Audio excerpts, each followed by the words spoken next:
Welcome to Northernlights. I'm Dwain. Mark. And today we're going to do our predictions for UFC London.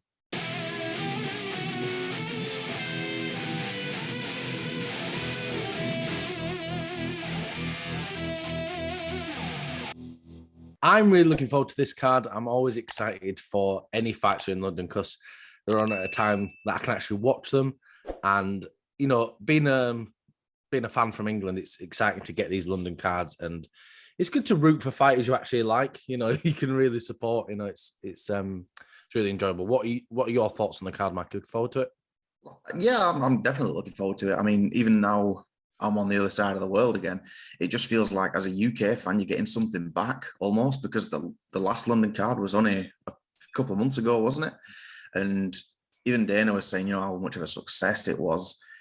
And I think it's really good as it's bringing more eyes to, you know, the UK, you know, edition of the UFC, if that makes sense, you know, just all the stars from that era. Yeah, for sure. I do wonder if they're going to do more and more fights in London, because it's such a quick turnaround. I didn't expect another one so soon. And people seem to really enjoy it. It almost feels like a pay-per-view, doesn't it? Yeah, the last one definitely did. I mean, in an ideal world, Dwayne, we'd be gearing more towards, okay, so there's a big UK fan base. Let's make it a better time for the normal UFCs to be on in the UK, but I doubt we're going to get that. Well, maybe we will, because like look at the fight night that's just happened this weekend. You know, with Ortega, and that was at a reasonable time. That was actually watchable. Maybe a little bit too early, really, because it was finished at like 9 o'clock. I was like, oh right, okay. We'll never be happy. We'll never be happy. Yeah. So let's start off the card with Paul Craig, Mark's lookalike. He's going to fight Volkan Oezdemir. Just brown hair and a beard. That'll yeah. That's it. That's the only comparison. I really like Paul Craig. Yeah, I really do like him. He's fun to watch. I've been watching him since I think it was 2 fights, maybe even a third with Shogun Rua a couple of years ago, and that's when, like, you know, I personally got really interested in him. And then with obviously the brutal knockout of Jamal Hill, the finish / submission sort of thing, it was just a nasty. Is mean on the ground. I know that you were a big fan as well, especially in the last London card. What did you think of Paul Craig's performance?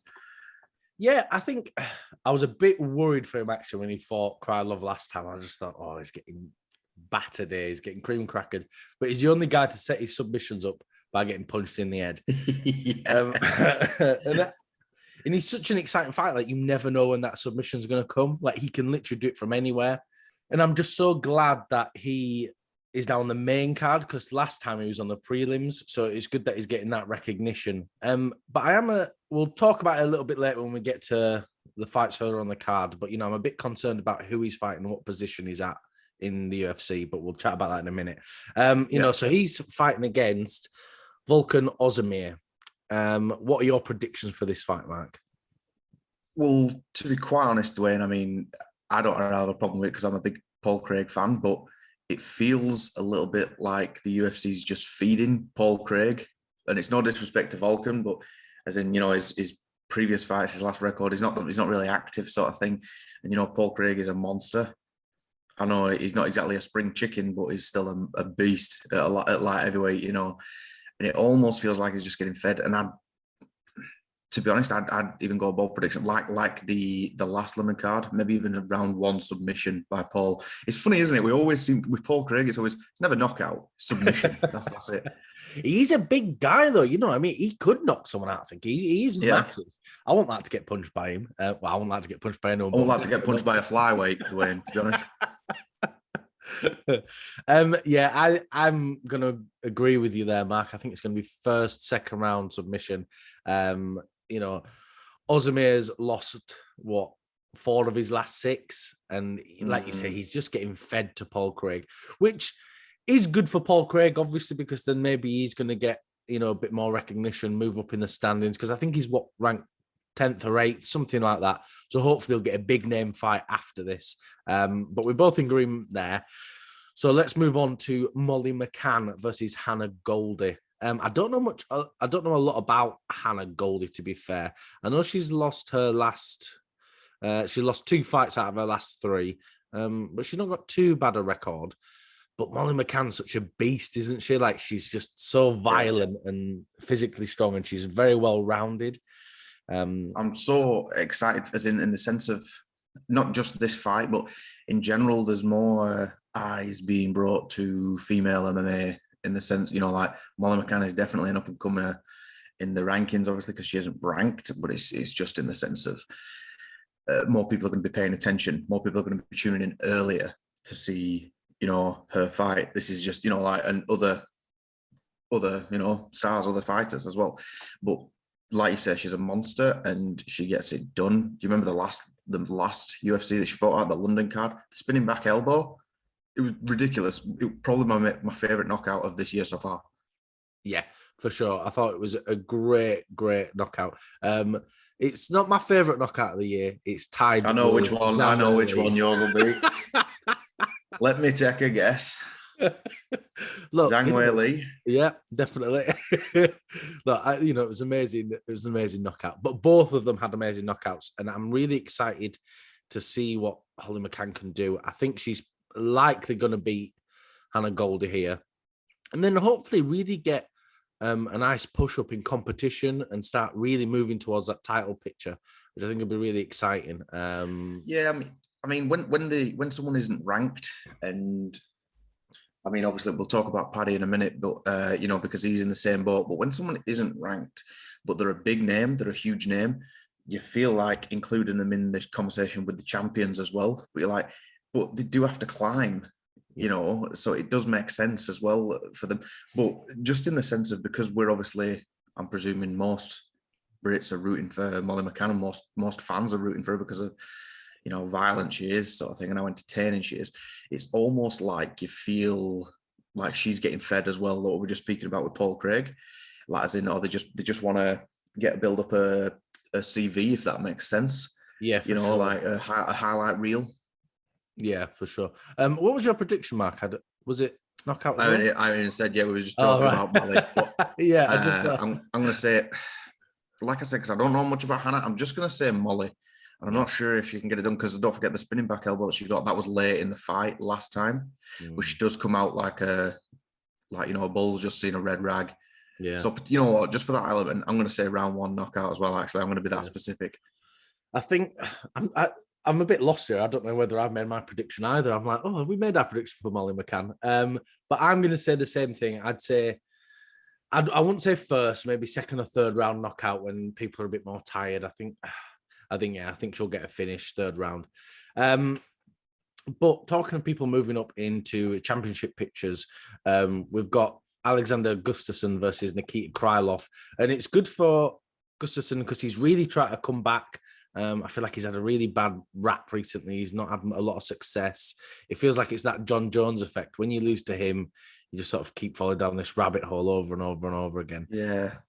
But it's the return of Gus, isn't it? I mean, I'm going to refrain from saying his last name, since I made a mockery of that last time. I attempted my best. But, I remember him going up to heavyweight to fight Fabricio Verdum. I think that was in 2020 or maybe early 2021.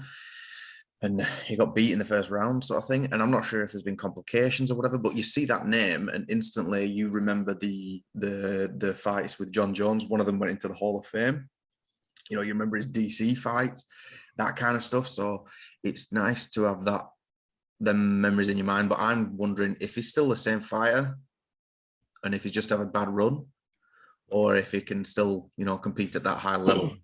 Yeah, for sure. And that's the thing, isn't it? I think Gustafsson, he's lost, but he's lost to like people like John Jones, Anthony Smith, and this big, massive heavyweight. You think, well, they're the kind of guys you are supposed to lose to. It happens. So hopefully he can come back. And I think Krylov's probably not an easy win for him. But again, it really does feel like Dana's just feeding his stars this week. He's like, right, okay, open your mouth, lads. It's time to get your dinner. Do you know what I mean? He's really just sort of pushing his stars, which is fair enough. I understand that. But I'm a bit concerned that Paul Craig isn't at this sort of level. He beat Nikita Krylov and he's not getting to fight someone like Gustafsson, because you feel like, it's a really big name for him, and Jamal Hill's fighting what? Is it Diego Santos? Is that who he's fighting soon? Yeah, that's him, yeah. You think, Why are all these other guys getting bigger names or higher ranked guys than Paul Craig? Because Paul Craig's beat both of them. So why is Nikita Krylov higher up in the card and getting a bigger opportunity than him? I'm really not sure. I think a wild guess right now is just because of Gus, like his stature of it, like because of his history in the UFC sort of thing. But you never know. This could be the fight. I mean, if Paul wins in devastating fashion, this could be the one to really put him on the map where he gets brought up. So, we never do know. What's your prediction for this fight? Do you have one? I'm going to say Gustafsson by decision. I think he's going to come in. He's only got 3 rounds. I think he's going to take it easy. I don't think he wants another loss. So he's just going to use his range, keep Krylov away, and just sort of just pick away at him and get that decision. Because, if you're coming off these losses, you don't want to risk that again. If he's on his 4th loss, it's probably going to be the end of his career, and he doesn't want to risk that. What about you? I actually think Krylov might get the job done, but by decision. I think he might. He's the favourite. He's Krylov, and I think maybe a little bit. Like I say, I'm conflicting with what I was just saying a second ago, but I don't know if Gus has, if ring rust has really affected it, his performance maybe. And Krylov, I know he isn't exactly, a household name, but I think just being more active in general can really have an effect. And I think he can edge it and just get the decision win. Just being more active and having more ring time in general, as opposed to being away, I think he's going to get the job done by decision. Yeah, you could be right. I think we've both got the same logic towards the fight, but different answers, in some ways. Yeah. And then, so we move on to Paddy Pimblett versus Jordan Leavitt, which is, I think, it's a real step up in competition for Paddy, and I'm excited to see what level he's really at, because, a lot of people complain like, oh, Sean O'Malley and Paddy Pimblett, they're fighting cans and things like that. You think, well, that's what you're supposed to do. You're supposed to fight cans and then move up, or do the opposite and do something like Hamzat and just fight all the beasts straight away and get up there. Well, I mean, that's what we were just saying about Molly, isn't it? You've got to climb the rankings. If it was the case of just if you're a big superstar, then you'd get the big fight straight away. CM Punk would have fought the welterweight champion. Just doesn't work that way. I know there's certain people who've got different privileges, Lesnar, but let's not go down that route. Yeah, exactly. But it's hard to bet against Paddy, I think. It's really hard to, especially at the stage, exactly what you're saying now, because he was a champion, in a different organization stuff. So you think, he has been in with high level competitors as well. Yeah. And I'm not saying any of the people he's fought in the UFC aren't or haven't been, but it's just hard to bet against Paddy. And he gets finishes as well in the UFC, so I think it's probably going to be a finish. I don't know whether I dare say knockout or submission, but I don't think he's going to go through a decision for Paddy. I mean, well, it's a difficult one, isn't it? Because Jordan Leavitt's really good on the ground. He's got decent stand up, and it's the same for Paddy. And it's what we said before, like Paddy was a champion, and I feel like he does have that champion's mindset in the sense of when he gets rocked or when he's in trouble, he doesn't panic. And that's what a lot of fighters do. They get in trouble and they panic, whereas he keeps his clear head. And hopefully he can get the win here. I think we're going to get a real grappling match. I don't think either of them are going to come out swinging. I think we're going to get a real ground game this time. And I think Paddy is going to secure a submission for his 2nd or 3rd round. That's what I think is going to happen. Or at least I hope so anyway. Yeah. And then we move on to a replacement fight with Jack Hermansson versus Chris Curtis. I'm gutted because, I did really want to see Darren Till in his return, and sort of where's Till at now that he's been training in Sweden with Hamzat. Is he going to come out with a big beard and just be a grappler all of a sudden?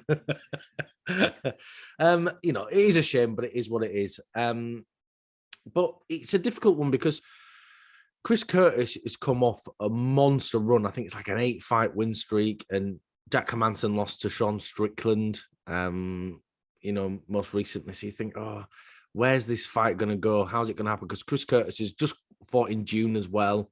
So has he had enough time? That's always a worry. Is he healthy? So I'm really, really not sure. That's where there's there's too much in play for this. I'm gonna say Chris Curtis probably by knockout, probably like 4th or 5th round knockout, a late knockout when they're both a bit tired. Was this a 5-rounder? Yeah, it's co-main event. Yeah.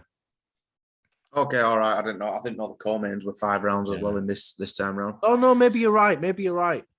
No, maybe you're right. Maybe it's just a 3-round. But I think co-mains are usually 5, aren't they? I'm not sure. But late round knockouts, so it'll be 3rd round or 4th or 5th, depending what. Okay, right. Well, I was in the same boat as you. I was just quite gutted actually that Till got injured, but like you said, it is what it is. I know Jack Hermansson is a monster of a grappler, and Chris Curtis, like you say, he just fought last month. He's on a great win streak, but with someone like Jack, I don't know if he might. I'm not saying bit off more than he can chew, but a little bit too eager to get in there. And with someone as monstrous as Jack, I think he might have maybe bit off a little bit too much. Even though Chris Curtis is a unit, you look at him, he is massive. So he's not exactly going to be easy to rag around, especially in the welterweight division. But I think Jack is probably going to secure a submission. They'll get him tired, take him down. And I don't want to hesitate what the submission is. But I think they've been pretty much all finishes so far that we predicted. Almost. Yeah, I think so. Apart from Gustafsson, right? We've both said, Yeah, this is a change. It's usually just decisions that we get. Maybe we're getting a bit more brave. Talking of bravery, we've got Tom Aspinall coming in and fighting big Chris Curtis Blaydes. What do you think is going to happen in that fight? And it's something I'm really, really excited for, to see Aspinall go against this high-level opponent. Yeah, I really am as well. I mean, Tom's last fight was again at the London card, and he pieced up Alexander Volkov. You hate to say it, but he made it look easy. Aspinall literally made that last fight look easy against Volkov. Every takedown was there. It was so quick with his hands. And then obviously coming off Blaydes' last fight, when he knocked out one of the Dorcases. I never cared to say his name. I'll always get that wrong. Yeah, it's one of the Dorcases. That's all you need to know. That was a standing bank. So, Curtis Blaydes can do it all as well. So can Tom. This is going to be a really, I don't know about if it's going to be technical or whatever, but it's just like a big clash of the two heavyweights. And like Tom was saying in his interviews earlier, someone came to him and says, look, no one wants to fight you. No one wants to fight Curtis Blaydes. And he said, yep, that's all right. We'll fight then. And you're like, that's what you want. And he's edging closer to the title, isn't he? Yeah, I agree. Like, that's the thing with Tom Aspinall. If he can win this, he's probably number one contender. It's between these two. And that's what's really exciting. Like you're saying, they're both so well-rounded as fighters. They're both so skilled, both great on the feet, both great at grappling. So it is such a tough one. I think it's going to be really, really exciting fight. Obviously, there's bias in play here because I really do want Aspinall to win. And I'm really hoping he can get it done because I feel like he is probably just a little bit quicker and a little bit stronger. But I think he lacks that experience that Curtis Blaydes has. That's the real difference there, I think. So I'm going to go submission. I'd say submission. No, not submission. Oh, I don't know.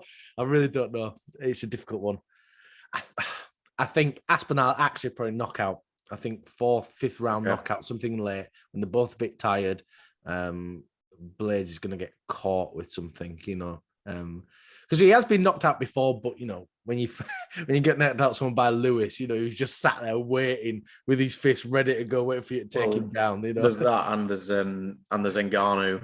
That's beat him a couple of times as well. So you're like, well, there's no shame in that, is it? It's like getting hit by a train. But, yeah, I'm trying not to be too biased as well. But to be honest, I'm just glad that the heavyweight division's got a big shake-up because you've got these two, you've got Tuivasa and Garn having a fight. There's talk of Stipe and Jones, and it's got a big mix-up, which I'm really glad of actually. And I'm glad because we've watched Aspinall all his UFC fights, so you've seen this guy's from England, all right, yeah, and you've seen him piece up all these guys, all the way through, and he's finished them all. So even with how good Curtis Blaydes is, I'm going to have to go with Tom. I'm going to have to do, because I don't want to, bet against him. No. I don't know how he's going to get it done, but I don't, to be honest, Dwayne, actually, I think it's going to be a decision for the first time. I think because Curtis Blaydes, like you say, is too experienced. I think Tom might edge it. Yeah. With speed, like you say, but I don't know if he's going to be able to finish Curtis Blaydes. Yeah. So that's my prediction. It's such a difficult fight, isn't it? Like we've said, they're Yeah. both so well-rounded, and we're both so undecisive of the method of victory, but we just want Aspinall to win. But overall, this is it's literally like a treat. It feels like a treat, like we were saying, it wasn't long ago, the last London card, and when this second one got announced, you're like, well, surely they're going to stack it with more UK fighters. So as soon as they've done that, that's when you jump on board, and where you're looking at the UFC schedule months in advance, and you're like, this is happening as well. We've got the main event, and then more fights get added to it, and that it just makes, I think, as a UK fans, like I said before, we just feel like we're getting something back, and it's really exciting. And whatever ends up happening, it's just nice to have that. Look, there is that appeal in the UK. There is that fan base there. It's not just in America. Yeah. For sure. I think overall, it's going to be a really exciting card. I'm really, really looking forward to it. If anyone's around, Mark and myself will be live streaming it. So if you want to come say hello, we'd really appreciate that. But I do think that's all we've got time for. Thanks everyone for watching. If you can like, comment and subscribe, it really does help us out.